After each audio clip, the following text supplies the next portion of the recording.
Hello, good afternoon, SIDSC students. Good afternoon, ma'am.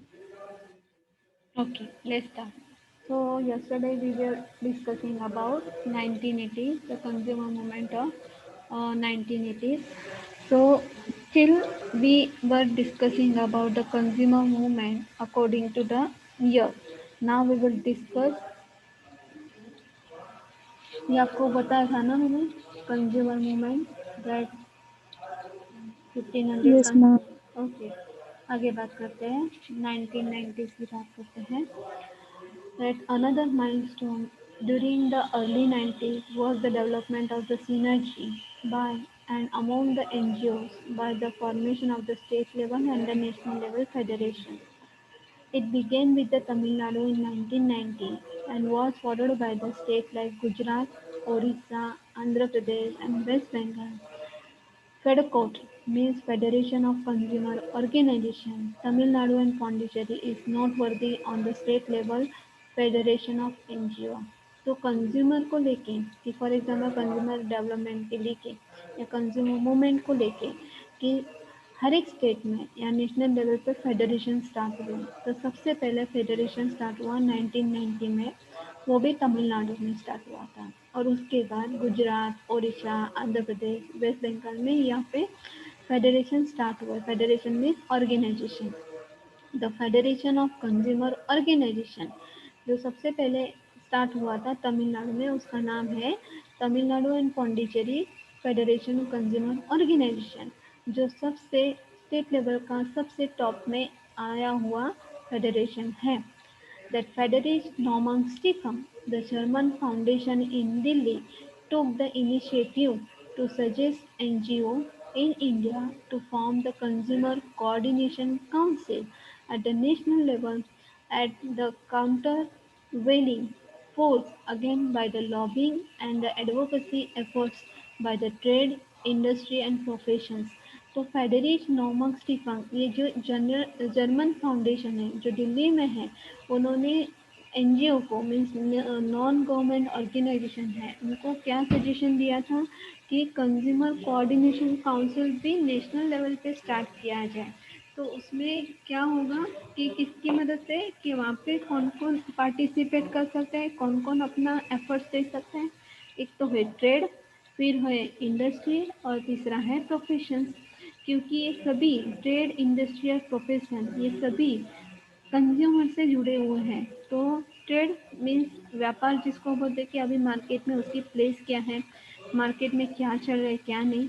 फिर industry कि for example market में जो चल रहा है वो इंडस्ट्री पे उसकी इम्पैक्ट होगी, मैन्युफैक्चरिंग प्रोडक्शन कैसे बनाना है। और प्रोफेशंस मीन्स उसको सेलिंग कैसा करना है, उसका प्रोफेशंस क्या है according to the industry and according to the trade. The professionalism will come soon. तो ये सब एक हम बोले कि एक चेन है, कंज्यूमर से रिलेटेड चेन है, जिसको हम बोलते हैं कंज्यूमर कोऑर्डिनेशन काउंसिल। कि कंज्यूमर को लेके क्या प्रॉब्लम है, अभी उनका सेटिस्फेक्शन होना चाहिए, उनकी जो डिज़ायर्स है वो भी उनकी उनकी जो नीड्स है वो भी उनको प्रोवाइड होनी चाहिए। उसको ज़्यादा से ज़्यादा फैसिलिटी प्रोवाइड करना चाहिए, जिससे एक चेन से जुड़ा हुआ बाकी के जो फैक्टर्स है वो भी ठीक से चले। समझ में आया? समझ में आया? यस और नो? समझ में आया? हाँ या ना? Yes. Yes. The next point is some recent innovations in the consumer movement are the formation and the adoption of the citizen charters largely by the state service and setting up of the regular authorities for the public utilities। तो जितना भी consumer movement हुआ उसको adopt करने के लिए, उसमें formation में चेंज करने के लिए एक पर्टिकुलर नया नाम सामने आया, जिसको हम बोलते हैं सिटीजन चार्टर्स के नाम से जाना जाता है। ये किसने किया? जो स्टेट लेवल पे होता है कि फॉर एग्जांपल महाराष्ट्र के जो कंज्यूमर है, तो फॉर एग्जांपल महाराष्ट्र को हम बोलते हैं कि महाराष्ट्र के कंज्यूमर को लेके उनकी जो प्रॉब्लम है, महाराष्ट्र के जो ग्राहक हैं उनको क्या सर्विस प्रोवाइड करना है, उनके क्या प्रॉब्लम्स हैं, उनको ट्रेड में क्या दिक्कतें आ रही है, या उनको माल ठीक से मिलता है कि नहीं मिलता है, ये सब कुछ अथॉरिटी हम बोलते हैं कि पब्लिक यूटिलिटी जो भी वो इस्तेमाल करते हैं, तो उनके स्टेट लेवल पर उसको सॉल्व किया जाएगा।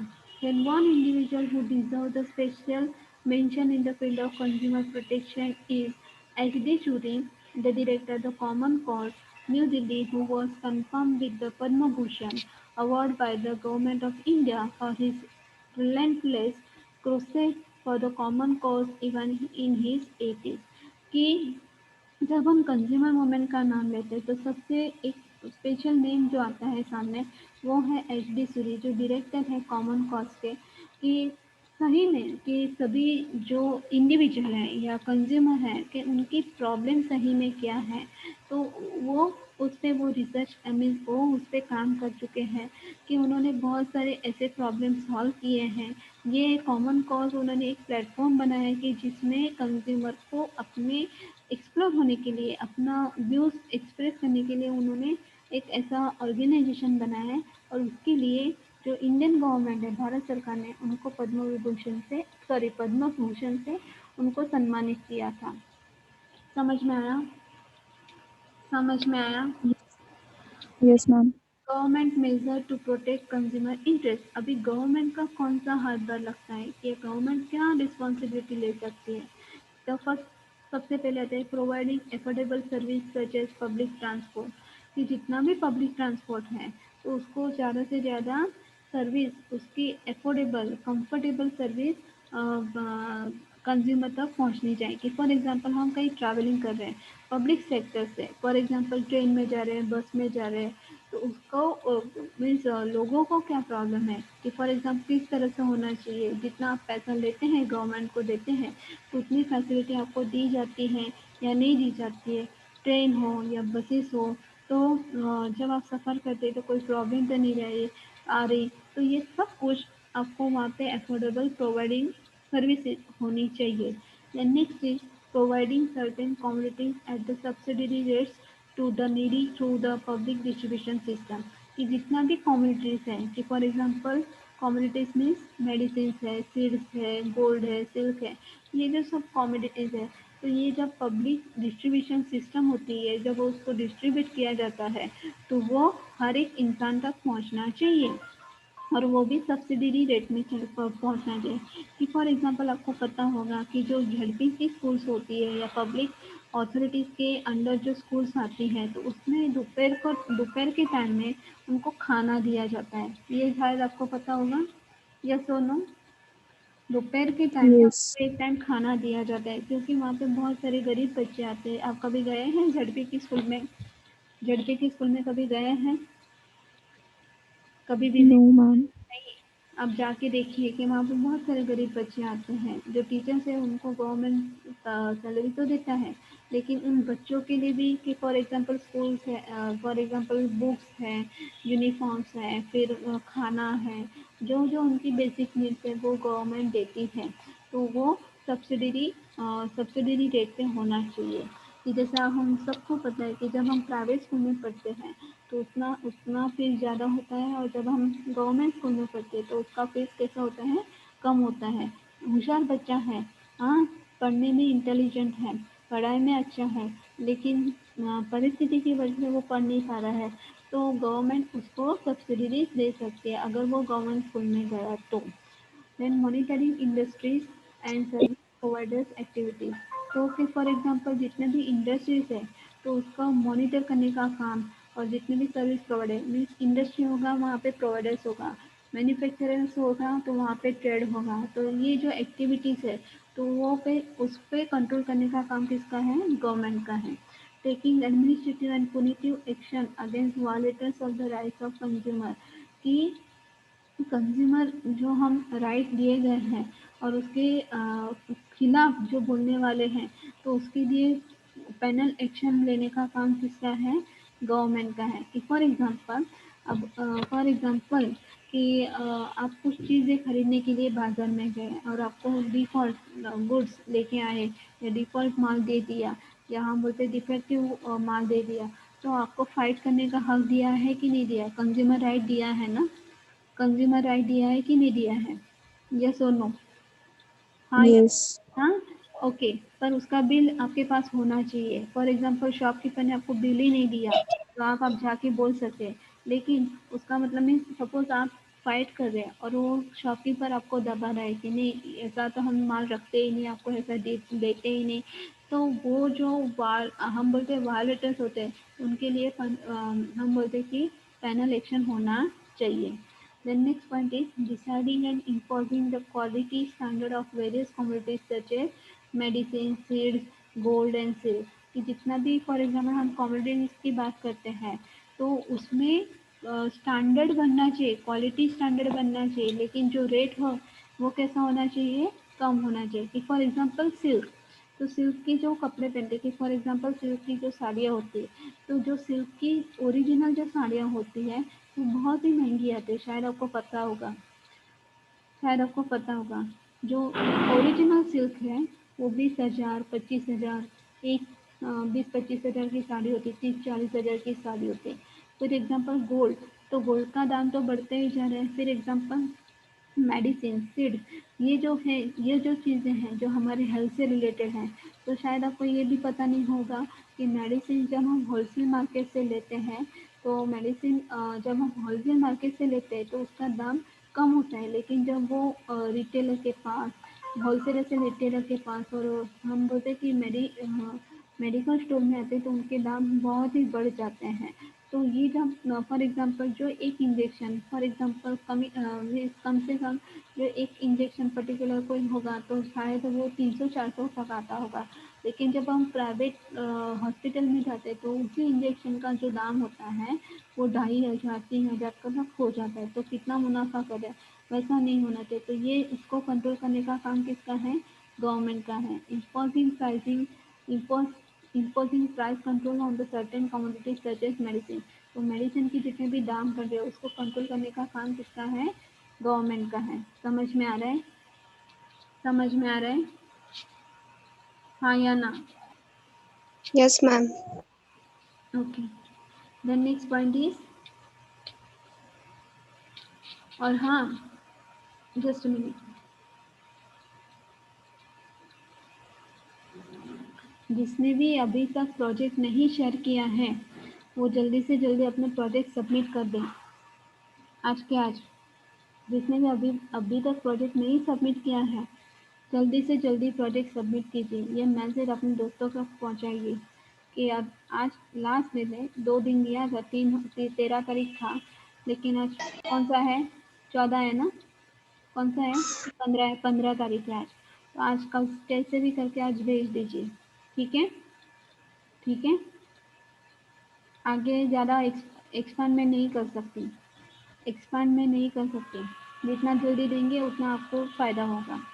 The next point is establishing regulatory authorities such as Telecom Regulatory Authority of India, then Central Electricity Regulatory Commission, then Insurance Regulatory and Development Authority, Security and Exchange Board of India, the Competition Commission, etc.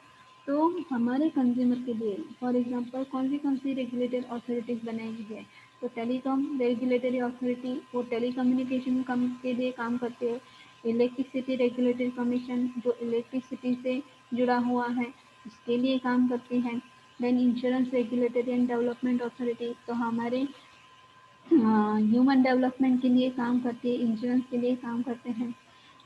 Then next point is exchange the board of information कि जितना भी आपको information, security and exchange the board of information, sorry board of India, तो हमारे लिए जितना भी for example insurance company है तो वो आपको ये एक्ट आपको ज़्यादा से ज़्यादा इंफॉर्मेशन करने का काम, इंफॉर्मेशन देने का काम करते हैं, उसके लिए ये अथॉरिटी काम करती है. And competition commission etcetera. तो ये सब जो कमीशन बनाए गए वो कहीं ना कहीं हम अपनी लाइफ में रेगुलर, हम अपनी लाइफ में जो डेली डेली डोज पे या डेली काम करते हैं और जिसके प्रॉब्लम हम फेस करते हैं उसके लिए ये कमीशन बनाए गए हैं. Then next point is providing consumer support certain such as creating awareness about their rights, toll free helpline कि जितना भी आपको कंज्यूमर सपोर्ट किया जाता है तो उसके लिए आपको एक अवेयरनेस होना चाहिए कि फॉर एग्जांपल किस राइट आपको जितना हक दिया गया उसके लिए आपको अवेयरनेस होना चाहिए और टोल फ्री नंबर भी आपके पास देना चाहिए कि फॉर एग्जांपल कितने लोगों के पास फॉर एग्जांपल कि कंज्यूमर कोर्ट का फ़ोन नंबर है, कि फॉर एग्जांपल कितने लोगों के पास फॉर एग्जांपल गैस लाइन का नंबर है, अगर आपको कोई प्रॉब्लम है तो आपको वहाँ पे आप कंप्लेन कर सकते हैं, या फॉर एग्जांपल हमारे घर के आसपास कहीं आग लगी है तो किसके कितने लोगों के पास फायर ब्रिगेड का नंबर है। तो दैट इज़ द थिंग। समझ में आ रहा है? समझ में आ रहा है? हाँ या Yes, ना? ma'am. Then next is ministries. More importantly, federal ministries have been established both at the state and the union levels to protect consumer. तो ये जब मिनिस्ट्री बनाई जाती है तो उसका एम क्या होता है? कंज्यूमर को प्रोटेक्ट करना ज़्यादा से ज़्यादा।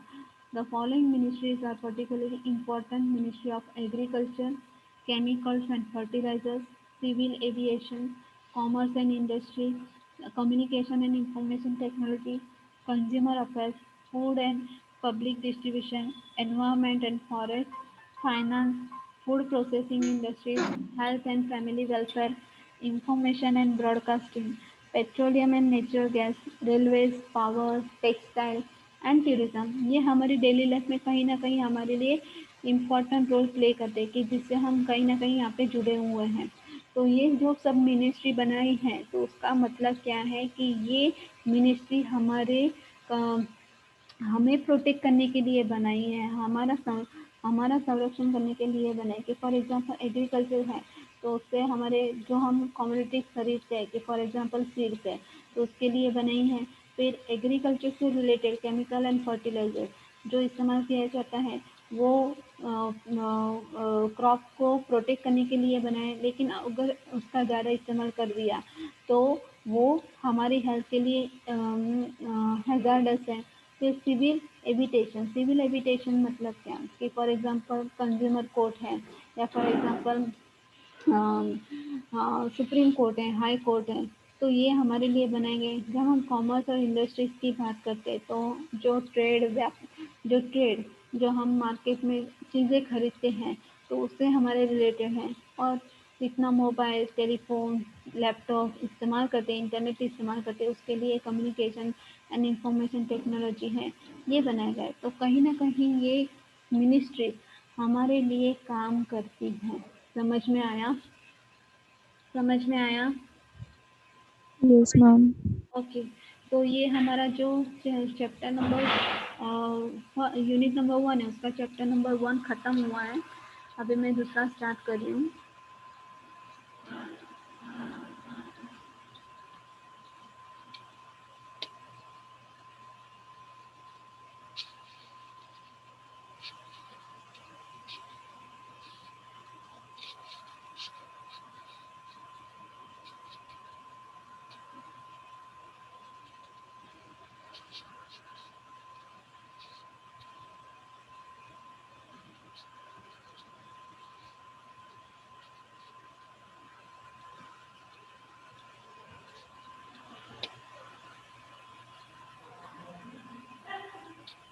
ओके, स्लाइड दिख रहे हैं आपको?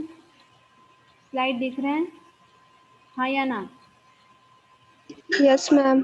ओके। अभी यहाँ पे देखिए chapter number 2 significant and contemporary rights of citizen, right to information. तो राइट टू इंफॉर्मेशन मतलब क्या? The most important principle of democratic government is popular sovereignty. It means that this means that in the democracy the people are sovereign and hold the supreme authority. There are various means by which people exercise this authority in the democracy. Election enable people to exercise their control over the government only periodically. The freedom of information means FOI or right to information RTI among other means that empowers the people to exercise their control more regularly. तो यहाँ पे इसका मतलब क्या हुआ? RTI is not the right make direct impact on the people's life, but it however gives the power to people to realize their other rights. This is because effective realization of the right is depend on the effective governance, and the effective governance can be ensured through the RTI. So in this chapter we are going to study about the RTI. RTI means right to information, freedom of information. तो हमारा जो country है उसको हम democratic बोलते हैं। Democratic means what? For people, by people end of people, जिसको हम बोलते हैं लोकशाही, कि ज़्यादा से ज़्यादा इम्पोर्टेंस हम लोगों को देते हैं, मीन्स आपको हमको दिया जाता है। तो उसका मतलब है कि आपको फ्रीडम ऑफ स्पीच, ये सब कुछ हम first semester means first year में पढ़ चुके हैं, एम आई राइट? फर्स्ट ईयर में freedom of speech and expression, freedom of education, freedom of respect, सब कुछ हम पढ़ चुके हैं कि नहीं? हाँ या ना? Yes, ma'am. Fundamental rights and fundamental fundamental rights, और दूसरा क्या पढ़ चुके हैं हम लोग? Fundamental rights and fundamental responsibility. तो जितना ज़्यादा, फॉर एग्जांपल, जितना गवर्नमेंट आपको प्रोवाइड करती है प्रोटेक्शन, उसके लिए आपसे ज़्यादा आपको इंफॉर्मेशन देती है, तो आपको उसको क्या करना है, ठीक से इस्तेमाल करना है। यहाँ पे क्या बताया जाए कि हाँ, कि आरटीआई कोई पर्टिकुलर आपकी लाइफ को कोई इम्पैक्ट नहीं करता है, लेकिन उसको वो आरटीआई होता है जो अपने आपको आपको कितना हम अवेयर हैं और अपने आप के लिए और दूसरों के लिए अवेयर है, ये आपको बतलाता है। और हमको दूसरे कितने राइट दिए गए उस पर लिए अवेयर करता है, क्योंकि जो हम जितना अवेयर होंगे, हम जितना अवेयर होंगे उतना क्या होगा, गवर्नमेंट कैसा होगा, इफेक्टिव होगा। कि फॉर एग्जांपल, और गवर्नमेंट कैसे इफेक्टिव होगा, कि आरटीआई के थ्रू से। फॉर एग्जांपल कि जैसे फॉर एग्जांपल जैसे स्वच्छता अभियान।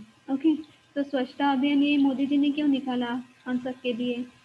क्यों निकाला स्वच्छता अभियान? ये सबके लिए फॉलो कर, सबको वहाँ पे फॉलो करना चाहिए। तो क्यों बताया, क्यों बताया हमको स्वच्छता अभियान होना चाहिए, सबका उसमें हम बोलते हैं योगदान होना चाहिए। तो ये क्यों बताया, क्यों बताया हमको? बताएंगे मुझे? आपको सिंपल से एग्जांपल देते हैं, ये हमको बताया कि स्वच्छता अभियान होना चाहिए हमारे देश में, ये चला चाहिए। तो वो क्यों होना चाहिए, क्यों होना चाहिए, क्यों होना चाहिए? हम्म? क्योंकि जितना स्वच्छता हम रखेंगे, जितना क्लीनलीनेस हम रखेंगे, उतना हम कैसे रहेंगे, हेल्दी और वेल्दी रहेंगे। और जितना हेल्दी और वेल्दी रहेंगे, उतने कम बीमार पड़ेंगे, उतना कम बीमार पड़ेंगे। कि फॉर एग्जांपल, जब हम बाहर के देश में जाते हैं, सभी जगह ये कहीं ना कहीं क्लीनलीनेस का प्रॉब्लम होता है। लेकिन जो ज़्यादा ज़्यादा, फॉर एग्जांपल जब हम इंडिया की बात करते हैं, तो हम फॉर एग्जांपल टूरिज्म सेक्टर है, या फॉर एग्जांपल ट्रेड या ट्रांसपोर्ट की बात करते हैं, तो वहाँ पे फॉर एग्जांपल जितना क्लीनलीनेस होगा, तो ये इम्पैक्ट उसके ऊपर भी ज़्यादा से, फॉर एग्जांपल इंडस्ट्री पे या कॉमर्स पे या जो हम बोलते हैं टूरिज्म पे भी ज़्यादा उसका इम्पैक्ट होगा। कि जितना हम क्लीनलीनेस रखेंगे, उतना ज़्यादा से ज़्यादा हमारा प्रोग्रेस होगा। समझा? समझा या नहीं समझा? डू अंडरस्टैंड और not? Yes, ma'am. The next point is international scene. Introduction. It is being increasingly recognized that access to information is not only the human right but also an important right to promote the good governance and fight the corruption. कि हमें RTI दिया गया है, right to information ये दिया गया है, लेकिन उसका मतलब ये नहीं कि उसका हम सिर्फ इंफॉर्मेशन निकाले कि जैसे फॉर एग्जांपल प्रैक्टिकली उसको इस्तेमाल किस तरह से किया जाए। ये तो जितना हम उसको प्रैक्टिकली इस्तेमाल करेंगे, उतना गवर्नेंस कैसे होगा, गुड होगा। और जितना हम फॉर एग्जांपल उस करप्शन से हम ज़्यादा फाइट कर सकेंगे। कि फॉर एग्जांपल कि जो बड़े बड़े पोस्ट पे लोग बैठे होते हैं, तो जैसे हम ज़्यादातर बड़े बड़े लोग जो पोस्ट पे बैठे होते हैं, तो ज़्यादातर अपनी जो पोस्ट का होता है या कुर्सी का गलत इस्तेमाल करते हैं, करप्ट करते हैं लोगों को, या खुद भी करप्ट होते हैं। तो ये नहीं होना चाहिए। तो ये अवेयरनेस हमें खुद में आना चाहिए कि करप्शन, करप्ट करना मीन्स रिश्वत देना या रिश्वत लेना एक बहुत बड़ा कानूनी जुर्म है, फिर भी लोग करते हैं। तो इतना अवेयरनेस अभी तक लोगों में आया नहीं है। Over the 70 countries, have now adopted the constitutional or the legal provision to provide right to information, right to access information. तो 70 देशों तक कि कॉन्स्टिट्यूशनल लीगल प्रोविजन की वजह से ये हम बोलते हैं ना कि ये राइट 70 देशों में पहुंच चुका है. Most newly written constitutions by countries in the transition, especially in the Central and Eastern Europe and Latin America, include the right to access information. कि उसके बाद कि जो पुराना से चल रहा है और बस थोड़ा सा उसमें थोड़ा सा न्यू मॉडिफिकेशन, तो वो हमें कहाँ पे दिखाई देता है? एक्चुअली मोस्ट प्रॉब्ली हमें यूरोप में दिखाई देता है, सेंट्रल और ईस्टर्न यूरोप में दिखाई देता है, और बाद में Latin means Latin and America में हमें दिखाई देता है. Typically, the right empowers any citizen or inhabitant to demand information from the government bodies. तो आपको जो हक दिया जाता है कि आरटीआई का हक दिया गया, एक्ट दिया गया है, तो आप गवर्नमेंट से रिलेटेड कोई भी इंफॉर्मेशन आपको मिल सकती है. कि फॉर एग्जांपल जैसे रिक्रूटमेंट होती है पब्लिक सेक्टर में, समझ में आ रहे हैं? सुन रहे हैं? Do you listen me? Do you listen? Yes, ma'am.